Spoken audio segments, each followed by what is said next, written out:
So now we have a section on personal finance, more specifically a type of model for personal finance. And we're going to be looking at compounded interest that's compounded continuously, and such will be in every problem and stuff. More importantly, those and all that detail. We have P at T equals amount of money existing in a bank account at time T. Interest rate is R per unit T, steady deposit of D, and a steady withdrawal of W. These terms give us and through a little bit of modeling like work, basic mathematical modeling work eventually gives you this. dP dt equals R times P plus D minus W will be a model for this type of problems involving personal finance at this level. And R, D, and W are used as constants, of course. Again, it's still a pretty simple equation. It's not as simple as it can be. A little bit complicated at times, when not complicated, but it becomes, just by looking at this, you can see R times P with no D or W. It's just like before. It'll be a very simple exponential growth model, because it'll be a separable ODE. But if D or W is also present along with R, like you have R and D or R and W, anything like that, you'll have a linear ODE where it's P prime equals R times P plus D or minus W. Either case, just one of them alone, it becomes a linear ODE problem. And you have to use either integrating factor will be used in this one. Because I'm not going to use the variation parameters, but you can use either one. But that's enough dilly-dally in the beginning. Let's see this in action. So here's a short problem. We have $1,200 invested at a yearly rate of 5% compounded continuously. A, assuming no additional withdrawals or deposits, how much will be in the account after 10 years? Then B, how long will it take the balance to reach 5,000? So the bank account, well, the PDT, so we have R equals 5% equals 0.05, D equals 0, and W equals 0, because we assume no additional withdrawals or deposits in this problem. So for first part, we just dP/dt equals 0.05p plus 0 minus 0, so it's dP/dt equals 0.05p. Separable equation. I'll show the steps anyway. At least for this one, just might as well. Very much the same as the population growth model, pretty much. You go through that, again, you pretty much in the end it's P of t equals P0 times e to the RT. The same exact idea. I don't think I need to explain it, but you can see it again. Look. So we plug in t equals 10 to find the first part A after 10 years. So 1200 times e to the 0.05 times 10 is 1200 times e to the 0.5, which you plug into a calculator. You get 1978.47. Round. I think you're safe as long as you round just up to 2 decimal points, because you can have up to pennies. Pennies can go up to 2 decimals. So with money, remember that. That's how I always generally ruled it out. So 1978.47 is the amount in account after 10 years.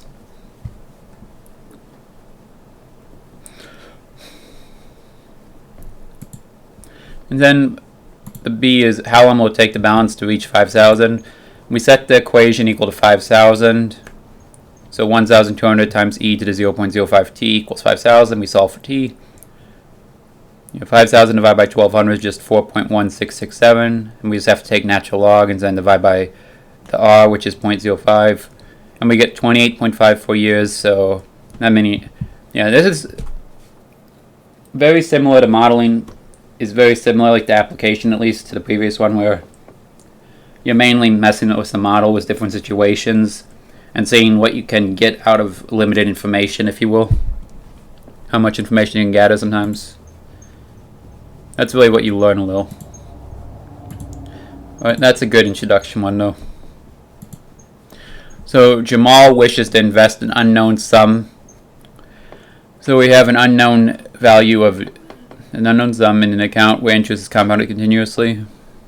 Assuming that Jamal makes no additional deposits or withdrawals, what annual interest rate will allow his initial investment to double in exactly 5 years?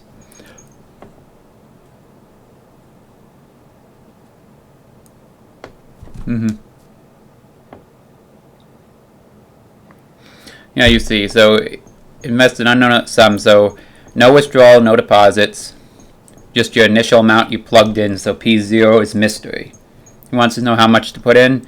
So he gets an annual interest rate will allow his...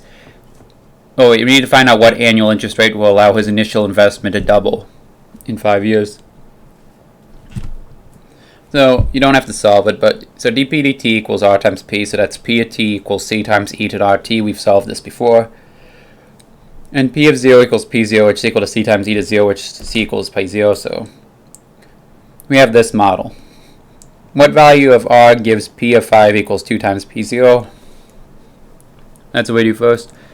So p of 5 equals p0 times e to 5r, and we set this equal to 2p0. Divide by p0, you get e to the 5r equals 2, because it's 5, p of 5. And then you take natural log and divide by 5, you get r equals ln 2 divided by 5. Plug that in the calculator, 0.1386, you multiply by 100 and you get 13.86%.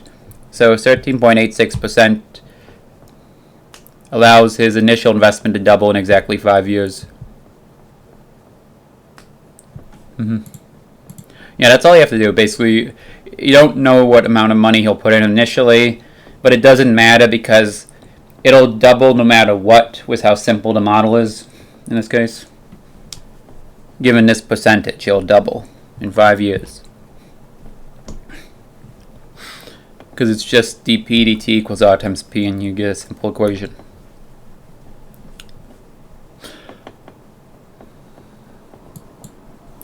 Now number 3.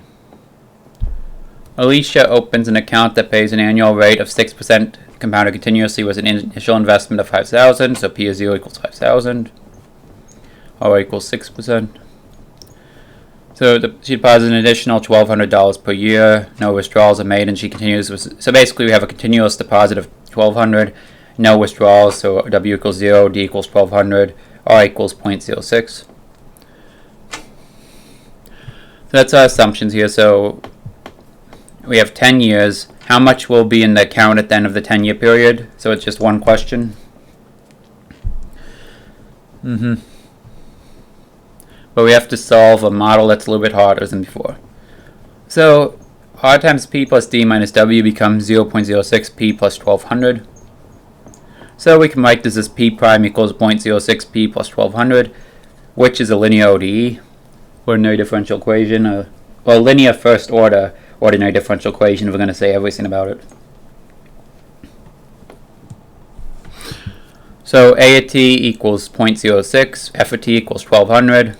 As a refresher, you have the f term and a term, and then you have u of t equals e to the negative a term, negative integral a term dt. So it's e to the negative 0.06 dt, which is just e to the negative 0.06 t. We have p of t equals integral u of t f of t dt divided by u of t. You plug in our u of t value and our f of t. Simplify down, so we just have integral e to negative 0.06 t dt. Quickly, this is a v. We do substitution, u substitution, but in this case it'll be v because u of t is used as integrating factor. And you get this integral to being negative e to the negative 0.06 t divided by 0.06 plus c. We'll plug that in. So we plug it in here in blue here. We multiply out, and then we simplify. We eventually get negative 20,000 because it's negative 1200 divided by 0.06. Negative 20,000 times e to the negative 0.06 t divided by e to the negative 0.06 t, so they cancel out the exponentials, plus c divided by e to the negative 0.06 t. So, and then you simplify a little bit further, you get negative 20,000 plus c times e to the 0.06 t.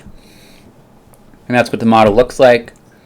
If we have p of 0 equals 5,000 as given, so 5,000 equals negative 20,000 plus c times e to the 0. So So it's C. C times e to the 0 is just C, because e to the 0 is 1. So it's C equals 5,000 plus 20,000, because you had 20,000 both sides. You get 25,000 for C. You plug that into the equation, you have your model. This is the exact model for the situation.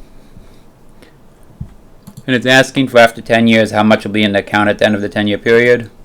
You plug in 10, t equals 10 years, so... And you solve by plugging into a calculator. You get $25,552.97. The amount in the account after a 10-year period. So on the day of his birth, Jason's grandmother pledges to make available $50,000 on his 18th birthday. So for his college education, she negotiates an account paying 6.25% annual interest, compounded continuously, with no initial deposit, but agrees to deposit a fixed amount each year. What annual deposit should be made to reach her goal? So P of 0 is equal to 0. We'll use that. We want to find out how long it, we know that t will equal 18, and we want that to be 50,000. P of t to be 50. We want P of 18 to be 50,000. First, we should just write the model out though and figure out what we're going to do from there. So 6.25% interest is 0.0625. W equals 0. And D equals question mark, so we don't know what the deposit is. You want to figure it out. What annual deposit should be made to reach a goal? So the PDT equals 0.0625 times P plus D. So that's P prime equals 0.0625 P plus D. And we have to solve this, so our F at T term is just D, and A at T is 0.0625. So e to the negative 0.0625 t will be our integrating factor, also known as u or t. Plug that in. We get d times integral of e to the negative 0.0625 t dt, all divided by e to the negative 0.0625 t. Again, we solved it just like the last one. We're going to solve this to a quick v substitution. A little bit messy, I had to erase them, but it comes out. You get negative e to negative 0.0625 t divided by 0.0625 plus c as a integral on top in the numerator. So we plug that in and we simplify across. Eventually we get negative d divided by 0.0625 plus c times e to the 0.0625 t. We have p of 0 equals 0, so yeah, we can just add negative d over 0.0625 plus c times e0, so just plus c is equal to 0. So we just add this to both sides, d divided by 0.0625. And you'll see that c equals d divided by 0.0625. And we want this. We want to solve for c here, because we want it to be in terms of d, which we're able to do because p of 0 is given. So we have p of t equals negative d divided by 0.0625 plus d divided by 0.0625, as I know in red, times e to the 0.0625 t.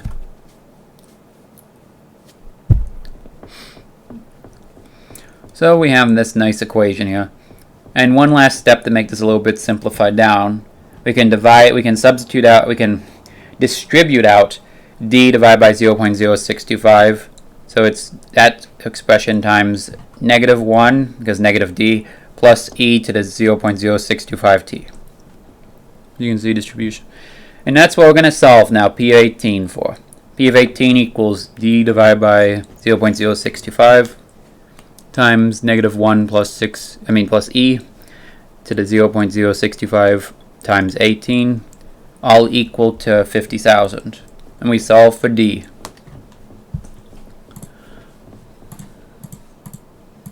And this is how we solve for d right here. We go from this to this. And this is a pretty quick process at this point. So I have my e to the 1.125 from 18 times to r 0.065. We do this in we do that in a calculator. -1 plus e to the 1.125 power. Get 2.0802. We divide both sides by that to get eventually d divided by 0.0625 equals 24,035.96, and then we multiply both sides by 0.0625 to get d by itself, and we get d equal to $1,502.25. I should say it properly. And that's the annual deposit that should be made. So every year that much money deposited into the account to get a desired result of $50,000 in the account within 18 years. Last one. Andre inherits $50,000 from his grandfather's estate. The money is in an account that pays 5% annual interest, compounded continuously, of course. The terms of the inheritance require that $8,000 be withdrawn each year for Andre's educational expenses if no additional deposits are made. How long will the inheritance last before the funds are completely gone? So we have a constant withdrawal of $8,000 here and no deposit, so D equals 0, R equals 0.05 because it's 5%, and P of 0 equals $50,000. So this is very similar to the last one. We get P prime equals 0.05P minus 8,000. A T is 0.05, F T equals negative 8,000. We have our integrating factor U of T equal to E to the negative 0.05T. Plug it into this equation for P of T, so we get the solution to the differential equation. We end up with this. We have to integrate E to the negative 0.05T dt. We get negative e to the negative 0.05 t divided by 0.05 plus c. Plug that in and go in here. We get negative 8,000 divided by negative 0.05, so it'll be positive. A plus here, 160,000 times e to the negative 0.05 t divided by e to the negative 0.05 t plus c divided by e to the negative 0.05 t. Cancel out here, so it's just 160,000, which is positive, plus c times e to the 0.05 t, which might seem strange at first that it's all positive terms. It seems. Remember, the constant could be negative. Was how at least I do things. You know, in accounting, is constant could be positive or negative. You're just adding it because you don't know at the moment. We'll see. Turns out it is negative, though. That's why it will eventually deplete. So, but that's just a term. Don't make it seem deceptive. It actually is going to run out of money. So P of 0 equals 50,000, which is also so 50,000 is equal to 160,000 plus C times e to the 0.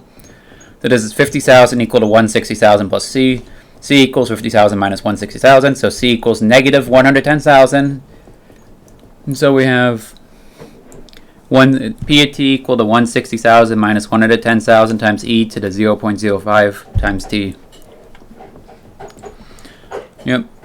And as it's e to a positive number, it will eventually grow over time. So it means you'll be subtracting larger and larger number until it eventually becomes 0. The account will have 0 money in it. So the next step is we solve for t.